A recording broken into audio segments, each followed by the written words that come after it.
balancing patience, knowledge, and humility. Salma Raheem. Arguably, it is intellect and the pursuit of knowledge that help humans distinguish themselves from animals. In my profession as an academic, we are constantly required to seek knowledge and push the boundaries of human knowledge. Islamic teachings encourage us to seek knowledge, even if we have to, quote, go as far as China for it, unquote, while repeatedly reminding us through Quranic stories and guidance that humility leads to better understanding of the limitations of our comprehension. The Quran in chapter 18, verses 60 to 82, relates an instance when the Prophet Moses, peace be upon him, met Al-Khidr, described in the Quran as a servant of God, known to be blessed with divine wisdom. Moses asked to accompany him on his journey, hoping to acquire a better understanding of divine guidance beyond his own knowledge. Doubtful that Moses has the patience to be able to comprehend the ways of God, Al-Khidr gives Moses an ultimatum.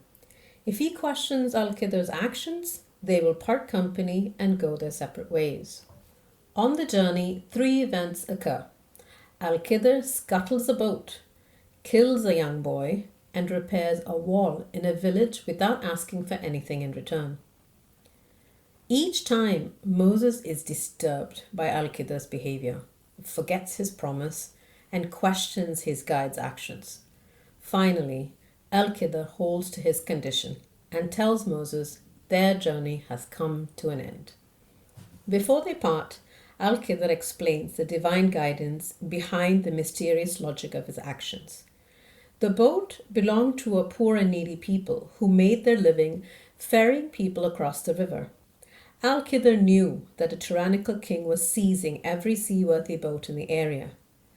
By damaging the boat slightly, Al-Khidr stopped the king from confiscating their boat.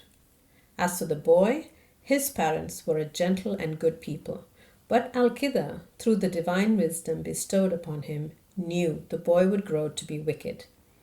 After the boy's death, the parents were to be blessed with a virtuous child. Finally, the wall that Al-Khidr repaired concealed a treasure buried by the father of two young orphans. Had it collapsed, the treasure would have been plundered before they were old enough to receive it. Al-Khidr's lesson taught Moses that divine plans often lie beyond human comprehension, which is often limited to our knowledge of the obvious events in each of our lives and the world around us. Faith in divine guidance is vital, even if it at first appears to contradict human logic and only becomes accessible to mankind when granted by God. What might seem a misfortune is often an opportunity to be held in trust and borne with patience and faith.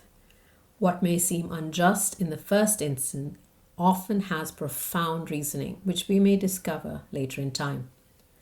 The legacy of Islamic teaching informs the quality of subsequent fable, that we do not know the truth of the world and must accept our unknowing, even while questioning it and seeking answers. It provides us with an opportunity to consider wonder, the magical and the unknown. Fable gives us the chance also to reflect on ourselves and our own limitations, dramatizing the qualities needed to balance unknowing but also knowledge with patience and humility.